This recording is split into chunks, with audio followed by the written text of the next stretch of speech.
Hello everyone. आज हम matrix का योग और मैट्रिक्स का व्यवकलन के बारे में स्टडी करेंगे। सबसे पहले हम स्टार्ट करते हैं मैट्रिक्स का योग, एडिशन ऑफ मैट्रिसेस। तो हम दो या दो से अधिक मैट्रिक्सों को हम जोड़ते हैं, उनका एडिशन करते हैं। तो वो जोड़ तभी संभव है उन मैट्रिक्सों का क्रम समान होना चाहिए, ये मस्ट कंडीशन है। उनका क्रम समान हो, दो मैट्रिक्स या अधिक मैट्रिक्सों को हम जोड़ें तो उनका क्रम समान होगा, तभी हम उनको जोड़ सकते हैं। और जोड़ने का तरीका ये सेकंड लिखा हुआ है, उनके संगत अवयवों को हम जोड़ देते हैं। और जोड़ने पर इस तरह से जो हमें थर्ड या नेक्स्ट जो भी मैट्रिक्स प्राप्त होती है उसका क्रम वही होगा जो दी हुई मैट्रिक्स का क्रम होगा। इसको हम एग्जाम्पल की हेल्प से समझते हैं। मैंने एग्जाम्पल लिया है, उसमें हमें एक ए मैट्रिक्स दे रखी है 1 2 3 7 5 8 और बी दे रखी है ये मैट्रिक्स। तो देखो ए का क्रम मैंने बता चुका हूं इससे पहले लेक्चर में। क्रम का मतलब होता है पंक्तियों की संख्या इनटू स्तंभों की संख्या। तो देखो ए में पंक्तियों की संख्या है 2, ये जो क्षैतिज लाइन होती है ना 2, और ऊर्ध्वाधर रेखाएं होती हैं ये कहलाती हैं स्तंभ। तो इसका क्रम हो गया 2/3, 2 पंक्ति हैं 3 स्तंभ हैं। तो पहले पंक्ति लिख देते हैं फिर स्तंभ लिख देते हैं। इसका क्रम भी है 2/3। इसका मतलब हम ए और बी को जोड़ सकते हैं। तो सबसे पहले कभी भी दो मैट्रिक्स हमें दे रखी हों और उनके जोड़ने की बात हमें कोई करता है तो सबसे पहले हमें उन दोनों का ऑर्डर देख लेना है। इनका समान ऑर्डर है, इसका मतलब हम इन्हें जोड़ सकते हैं। तो हम जोड़ते हैं ए प्लस बी। ए मैट्रिक्स हमने लिख ली और हमने बी मैट्रिक्स लिख ली। अब देखो हम कैसे जोड़ते हैं।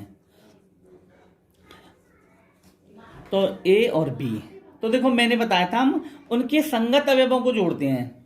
जैसे ए का पहली पंक्ति में पहला अवयव 1 है और बी में पहली पंक्ति का पहला अवयव 0 है, तो 1 से 0 जुड़ेगा, ये लिख दिया मैंने। अब नेक्स्ट आ जाओ, ए में पहली पंक्ति का दूसरा अवयव 2 है, इधर बी में पहली पंक्ति का दूसरा अवयव 4 है, तो 2 में 4 जुड़ेगा। सिमिलरली ए में पहली पंक्ति का तीसरा अवयव 3 है, बी में पहली पंक्ति का तीसरा अवयव 12 है, 3 में 12 जुड़ेगा। सिमिलरली नीचे दूसरी पंक्ति में आ जाएंगे, 7 के संगत अवयव इसमें है 6, 7 में 6 जोड़ेंगे। 5 के संगत बी में अवयव है 9, 9 जोड़ेंगे। 8 के संगत अवयव है 1। अब हम इनको जोड़ लेते हैं। 1 + 0 1, 2 + 4 6, 3 + 12 15, 7 + 6 13, 5 + 9 14, 8 + 1 9। इस तरह से हमें a प्लस बी एक 2/3 की एक मैट्रिक्स प्राप्त हुई है। देखो ए का क्रम भी 2/3 था, बी का भी 2/3, इसीलिए ए प्लस बी का क्रम भी सेम वही आएगा। इस तरह से हम एक, दो या दो से अधिक मैट्रिक्सों का जोड़ कर सकते हैं। और हम देखते हैं एग्जाम्पल।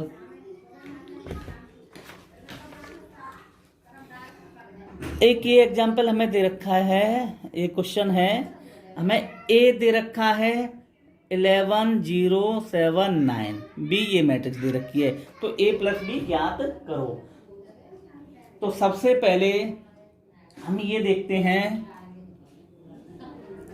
तो देखो सबसे पहले हम इनका क्रम देखेंगे। तो ए का जो क्रम है, ए में पंक्ति है 2 और स्तंभ में 2, तो ए का क्रम हो गया 2/2। अब हम बी का क्रम देखते हैं। बी में पंक्ति हैं 2 और स्तंभ है 3, तो देखो ए का क्रम है 2/2, बी का क्रम है 2/3, तो इनका क्रम समान नहीं हुआ। अतः ए प्लस बी संभव नहीं है। ए प्लस बी हम नहीं कर सकते, क्योंकि कभी भी दो या दो से अधिक मैट्रिक्सों को जोड़ना हो तो सभी मैट्रिक्सों का क्रम समान हो, तभी हम जोड़ सकते हैं। नेक्स्ट है मैट्रिक्स का व्यवकलन। मैट्रिक्स का व्यवकलन या सबट्रैक्शन ऑफ मैट्रिसेस। तो देखो जो जोड़ने का तरीका था वो ही इनके व्यवकलन का तरीका है।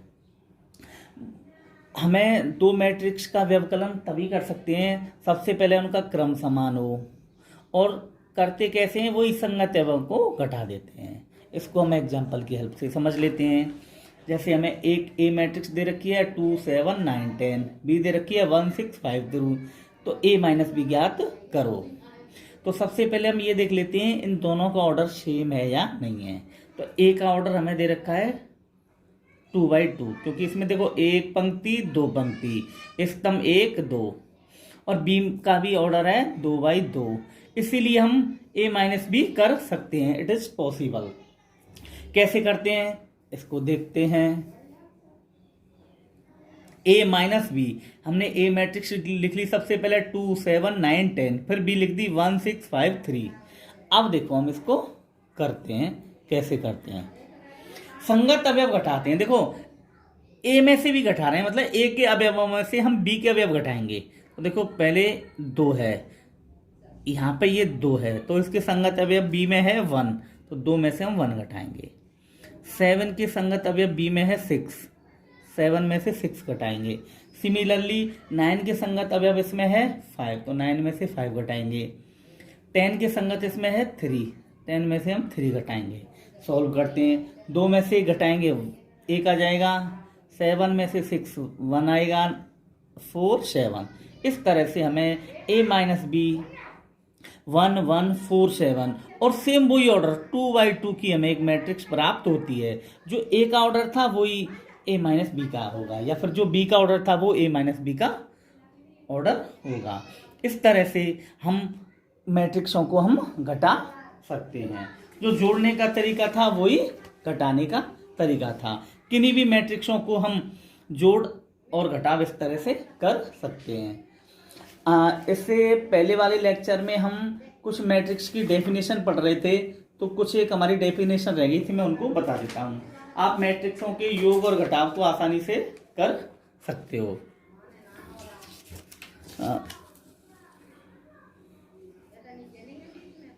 इससे पहले हम 3 डेफिनेशन पढ़ चुके हैं, पंक्ति मैट्रिक्स, स्तंभ मैट्रिक्स और शून्य मैट्रिक्स। अब हम पढ़ते हैं वर्ग मैट्रिक्स। 3 परिभाषा और रह गई थी। वर्ग मैट्रिक्स, इसको इंग्लिश में बोलते हैं स्क्वायर मैट्रिक्स। तो वर्ग में क्या है, लंबाई और चौड़ाई समान होती है। तो बस देखो इसके टाइटल से ही क्लियर है। तो वर्ग मैट्रिक्स ऐसी मैट्रिक्स जिसमें पंक्ति और स्तंभों की संख्या समान हो जाए। किसी मैट्रिक्स में उतनी ही तो पंक्ति हो जाए जितने स्तंभ हैं। तो ये देखो जैसे ए मैंने एग्जांपल लिया है 1 2 7 13, इसमें देखो पंक्ति कितनी है 1 2, पंक्ति हो गई 2, स्तंभ हो गए 1 2, तो ये हो गई 2/2 की, या फिर पंक्ति हो गई 2, स्तंभ हो गए 2। तो किसी मैट्रिक्स में जितनी पंक्तियां उतने स्तंभ हो जाएं तो वर्ग मैट्रिक्स कहलाती है, और ये 2/2 की वर्ग मैट्रिक्स हो गई। ऐसी हम 3/3 की वर्ग मैट्रिक्स देखते हैं। ये हो गई बी मैट्रिक्स। इसमें पंक्तियों की संख्या 3 है और स्तंभों की संख्या 3 है। ये कहलाती है वर्ग मैट्रिक्स। नेक्स्ट हमारी डेफिनेशंस हैं इकाई मैट्रिक्स, हम उसको बोलते हैं यूनिट मैट्रिक्स। तो देखो यूनिट मैट्रिक्स की परिभाषा हुई, तो यूनिट मैट्रिक्स होने के लिए सबसे पहले वर्ग मैट्रिक्स होनी चाहिए। तो इसकी परिभाषा है, यदि किसी वर्ग मैट्रिक्स के मुख्य विकर्ण का प्रत्येक अवयव 1 हो एवं अन्य सभी अवयव 0 हो तो इकाई मैट्रिक्स कहलाती है। बहुत इंपॉर्टेंट मैट्रिक्स है, इसको जानना बहुत जरूरी है। दोबारा बता देता हूं, किसी भी वर्ग मैट्रिक्स जिसमें मुख्य विकर्ण का प्रत्येक अवयव तो 1 हो और शेष अवयव 0 हो तो वो इकाई मैट्रिक्स कहलाती है। देखो मुख्य विकर्ण का मतलब ये होता है, यहां से अपन चलेंगे और ऐसे लाइन खींच दो, और इस तरह की लाइन में जो एलिमेंट आएंगे वो मुख्य विकर्ण के एलिमेंट आते हैं। जैसे इसमें भी देखो इस तरह से जो लाइन होती है, एक तो विकर्ण ये होता है और एक ये होता है। जैसे मैं इसको समझाता हूं, जैसे एक हमारा आयत है, तो आयत में एक विकर्ण तो ये होता है और एक विकर्ण ये होता है, A B C D। तो जो A D माना गया ये मुख्य विकर्ण है। तो ए डी की लोकेशन में जो भी एलिमेंट आएंगे वो 1 आने चाहिए और शेष एलिमेंट 0 आने चाहिए। तो हमारा मुख्य विकर्ण है ए डी। एग्जाम्पल की हेल्प से हम समझते हैं। जैसे कि हमने ले लिया I2, इकाई मैट्रिक्स को हम I से दर्शाते हैं। यदि 2x2 की है तो I2 से लिखते हैं, 3x3 की है तो I3 से लिखते हैं। जैसे 2x2 की वर्ग इकाई मैट्रिक्स का एग्जाम्पल हो जाएगा 1 0 0 1। तो देखो इसके मुख्य विकर्ण में ये 1 1 आ रहे हैं, ये दोनों हमारे 1 हैं, ये 1 है, और इसके अलावा जो भी अवयव होंगे 0 होंगे। ऐसे ही हमें मान लो 3x3 की लिखनी है, तो देखो ये अवयव हमारे 1 हो गए, शेष अवयव 0 हो गए। एक मैं आपके लिए 4x4 की लिख के बताता हूं कि 4x4 की इकाई मैट्रिक्स कैसे हम लिखेंगे। तो देखो वो लिखी जाएगी I4, 4 पंक्तियां आएंगी, 4 स्तंभ आएंगे। तो देखो सबसे पहले 1 लिख लो, 0 0 0, 4 अवयव आएंगे। पहला अवयव 1 आया, अब की बार दूसरा आएगा 0 1 0 0, अब की बार तीसरा आएगा 0 0 1 0, और अब की बार चौथा आएगा। इस तरह से हम 4x4 की इकाई मैट्रिक्स लिख सकते हैं। ऐसे ही आप घर पे 5x5 की लिख के देखोगे। नेक्स्ट है हमारी डायगोनल मैट्रिक्स, विकर्ण मैट्रिक्स। तो देखो विकर्ण मैट्रिक्स की परिभाषा है, यदि किसी वर्ग मैट्रिक्स के मुख्य विकर्ण के अतिरिक्त सभी अवयव शून्य हो, डायगोनल या विकर्ण मैट्रिक्स कहलाती है। इसमें देखो ये कहा है कि मुख्य विकर्ण के अवयव के अलावा सभी अवयव शून्य होने चाहिए, और मुख्य विकर्ण के अवयव कुछ भी हो सकते हैं, ऐसे नहीं ऊपर वाली में तो 1 1 थे, इसमें कुछ भी हो सकते हैं।